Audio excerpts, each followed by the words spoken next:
Bon, honnêtement, on attendait la suite de l'arrivée d'Hadès au sanctuaire, on patiente pas plus longtemps, asseyez-vous au bord du feu que je vous parle de ce tome 6. Résumé, Asmita scelle les spectres en utilisant le rosaire, mais son corps se volatilise soudainement. Pendant ce temps, le spectre du Binu Kagao attaque le sanctuaire afin d'éliminer Doko, qui a égratigné Elone durant la précédente rencontre en Italie. Aldébaran, le chevalier d'or du taureau, vainc Kagao, mais épargne sa vie, alors qu'il a découvert que Kagao n'est pas maléfique. Quand Aldébaran alla parler au grand pop, Elone arrive au sanctuaire. Chapitre 43, le retour.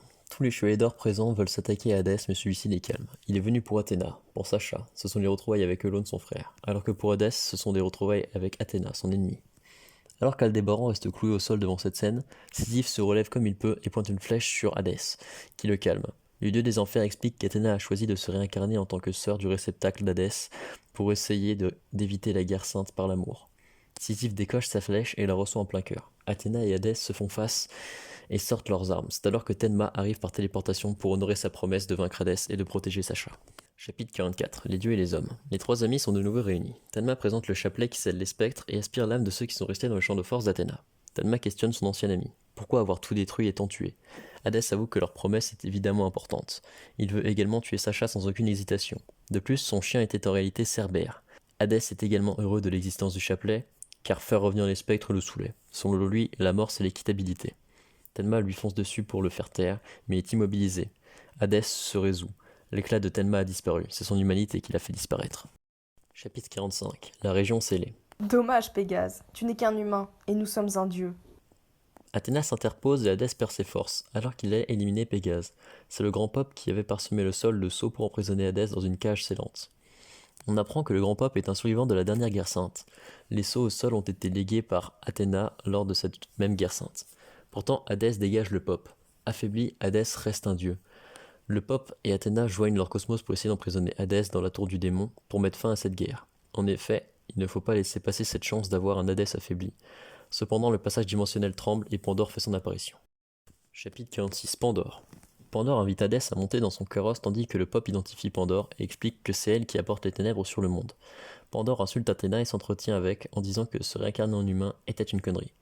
Alors qu'Athéna considère qu'il n'y a rien de plus beau que la vie humaine, croyant une stratégie pour gagner alors que Sacha souhaite réellement vivre en humaine. Pandore tente de la gifler, mais Tenma s'interpose et la nargue. Hadès arrête sa conseillère et il retourne au château. Ni ta voix ni tes poings ne peuvent m'atteindre désormais, Tenma. Puis, le dieu des enfers annonce la création du Lost Canvas, un énorme tableau qui, lorsqu'il sera terminé, éteindra l'humanité. Chapitre 47. Lost Canvas.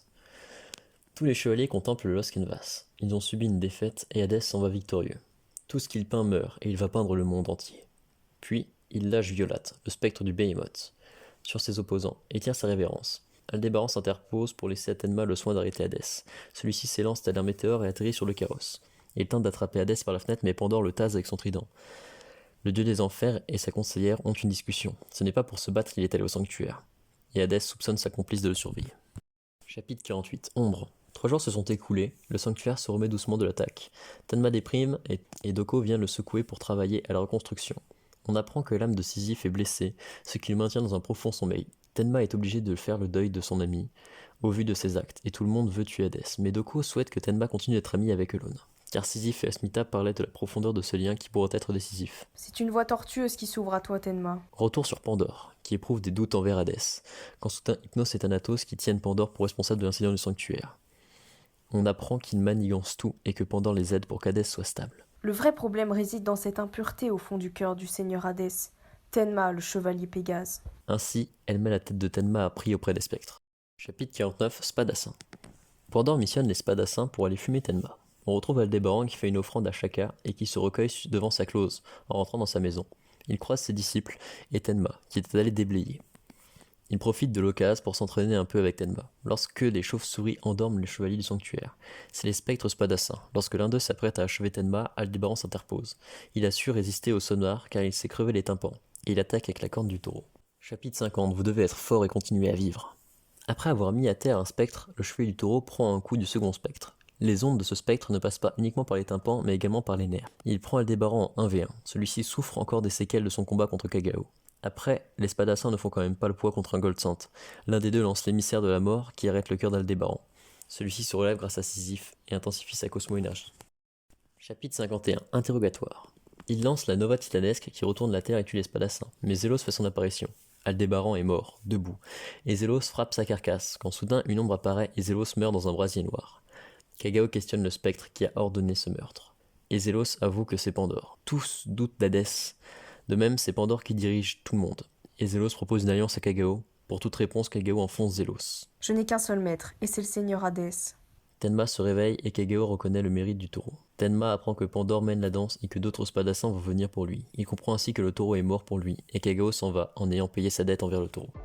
Dinguerie ce tome, on est d'accord. Déjà, la première partie épée de sa mère avec Hadès, Tenma et Sacha, la flèche de Sisyphe, tout ça, c'était déjà bien cool. Mais sans compter sur la mort d'Aldébaran, car il est toujours plus classe et badass. Le coup des tympans était insane. Le coup du cœur arrêté mais je continue de me battre, c'était vraiment trop cool. On découvre aussi un nouveau Kagao. Décidément, ce perso commence à être vraiment très intéressant. J'ai hâte de voir la suite. On a aussi une tension qui naît au sein du groupe d'Hadès et de Pandore, avec les dieux jumeaux, Pandore, Hadès, les spectres qui se contrôlaient, et Kagao qui est contre Pandore. Bref, ça promet vraiment du lourd. Bref, si cette vidéo t'a plu, tant mieux. Si elle ne t'a pas plu, j'en suis désolé. J'essaie chaque jour de m'améliorer, alors laisse une critique constructive. Allez, salut!